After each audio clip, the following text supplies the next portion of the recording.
نتوسل بالحبابة والبتول المستطابة والنبي ثم الصحابة فعسى دعوة مجابة نتوسل بالحبابة والبتول المستطابة والنبي صحابة فعسى دعوة مجابة. Warahmatullahi wabarakatuh. Alhamdulillah. Wassalatu wassalamu ala Rasulillah Muhammad ibn Abdillah wa ala alihi wa sahbihi wa man wala. Subhanaka la ilma lana illa ma 'allamtana innaka antal alimul hakim. Rabbi shrah li sadri wa yassir li amri wahlul 'uqdatan min lisani yafqahu qawli, amma ba'du. Alhamdulillah, saudaraku sekalian saya muliakan, namanya Habib Muhammad bin Abdullah Al-Haddar, ayahanda dari Hubabah kita, Hubabah Nur, Hubabah Maryam, Hubabah Syarifah, Hubabah Tolha. Teman-teman sekalian saya muliakan, nih ayahandanya itu punya anak-anak laki perempuan hampir semuanya jadi ulama, teman-teman. Habib Muhammad bin Abdullah Al-Haddar, dan beliau sendiri adalah guru dari Sayyidil Habib Umar bin Hafid. Kebayang kayak apa agungnya, kayak apa kemuliaan beliau.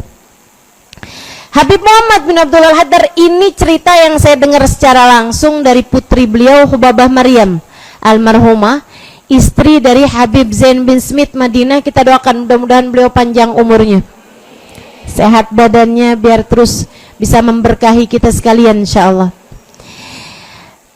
Istri dari Habib Zain bin Smith, Hubabah Maryam, itu beliau pernah bercerita. Beliau bilang, Halimah, abah saya itu orang yang kuat. Kuat apa Hubabah?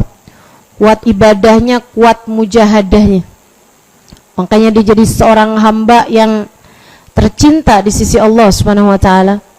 Doanya mustajab, hatinya luar biasa indahnya. Karamah, pemilik karamah, teman-teman sekalian. Keramat yang memang benar-benar keramat Habib Muhammad bin Abdullah Al-Haddar.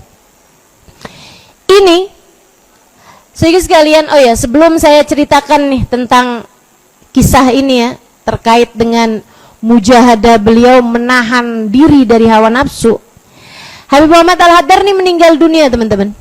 Meninggalnya di Mekah, jadi makam beliau ada di Ma'la, ada di Hajun, dekat area makamnya Sayyidah Khadijah bintu Khuwailid.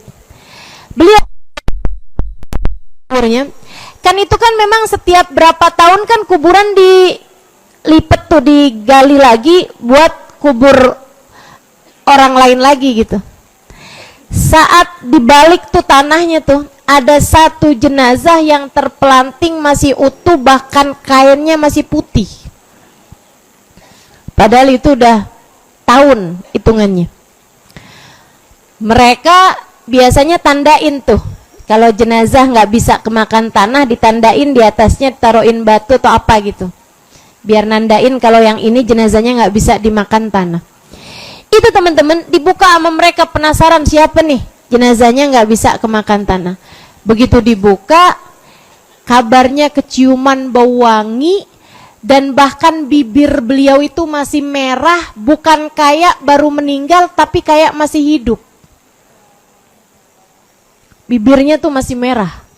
Jadi sekalian, orang kemudian saling tanya-tanya, siapa nih, ada yang kenal nggak, ada yang kenal nggak tukang penggali jenazah. Seorang di antara mereka pas lihat dia bilang, oh iya ini saya kenal, ini namanya Muhammad bin Abdullah Al-Haddar. Yang saya mau ceritain ini teman-teman, jenazahnya nggak bisa dimakan rayap tanah. Ulama, sahib karamah, pemilik kekeramatan yang luar biasa keramat.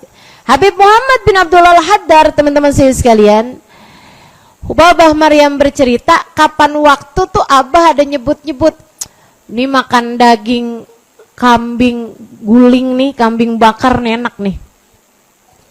Sampai dari kepengennya makan daging bakar ini teman-teman, kambing bakar ini, beliau tuh sampai kayak agak semacam nabung, padahal beliau nggak biasanya gitu, kayak ngumpulin duit gitu buat beli kambing. Biasanya asal ada duit ya udah keluarin aja gitu, ada yang disedekahin, dipakai buat belajar ini, pakai buat, pokoknya dikeluarin gitu. Ini kayak agak nyimpen sedikit gitu, nyimpen gitu kan, sampai akhirnya kumpul tuh duit buat beli kambing. Belilah beliau kambing. Beliau bahkan sembelih pakai tangannya sendiri Halimah. Tahu babah nih. Dari kepengennya kayaknya tuh ya, makan kambing bakar gitu. Abis disembelih beliau potong-potong sendiri, beliau bagi-bagi. Segitunya tuh orang soleh nih. Dia kepengen kambing, bukan kemudian dipotong-potong ditaruh kulkas. Itu mah kamu. Itu mah saya. Sambil mikir yang ini buat sop, yang ini buat sate, yang itu buat masak kecap, yang itu buat gulai, yang ini buat, aduh tuh, kita tuh yang punya kerjaan kayak begitu. Orang soleh nggak gitu, hamba Allah nggak gitu. Sehingga sekalian beliau abisnya potong-potong tuh daging, beliau sisihkan, kemudian beliau bilang yang ini buat janda yang sebelah sono tuh, kesian sama anak-anak yatimnya. Yang ini kasihin buat nenek-nenek yang ada di ujung jalan sana. Yang ini kasihin buat anak-anak di pondok pesantren sana. Yang ini kasihin, sampai hanya tersisa cuman beberapa kilo gitu dari si kambing itu, cuman dikit lah gitu, bagian paha doang kayak begitu kan. Beliau bilang, yang ini biar ibu kamu Maryam yang masak, dia masaknya paling enak. Habib Muhammad bin Abdul Haddar punya beberapa orang istri. Dia bilang, umi saya diminta buat masak karena memang masakan umi saya yang paling enak. Dia bilang, umi saya masakin Halimah sampai kayak sepenuh hati banget mau nyuguhin buat suaminya gitu, kayak enak banget. Dia bilang sampai ketika tuh daging udah mateng, kami pun menyuguhkannya di hadapan ayahanda. Suguhin, waktunya makan. Abah saya buka tudung saji, ngeliat tuh daging. Beliau liatin aja lama banget, nggak dimakan-makan. Jadi sekalian, kita ngelihatnya kayak yang nggak sabar gitu kan. Ya ampun tuh, udah pakai segala nabung, pakai nyembelih sendiri, pakai potong-potong sendiri. Pasti udah ngebayangin nih makanan nih dari sejak kapan nih. Itu sama beliau diliatin aja, lama tuh daging dilihat. Sampai sesudah beliau kemudian ngambil kain, dia taruh piring tersebut di atas kain, diikat kain tersebut, kemudian panggil salah satu anaknya, nak kirimkan ini ke rumah anak-anak yatim di ujung jalan sana. Kami anak-anaknya kaget setengah mati.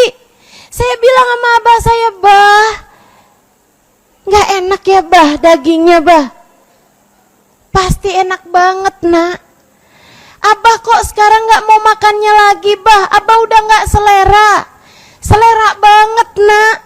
Terus kenapa abah nggak makan? Abah saya bilang, nak, karena abah yakin abah lebih kepengen lagi daging ini di akhirat nanti. Karena abah yakin kebutuhan abah akan daging ini di akhirat nanti lebih perlu lagi. Maka abah kirimkan kepada anak-anak yatim biar mereka memakannya di dunia untuk abah tagih nanti di akhirat. Untuk abah tagih nanti kesenangan tersebut di akhirat. توسل بالحبابة والبتول المستطابة والنبي ثم الصحابة فعسى دعوة مجابة نتوسل بالحبابة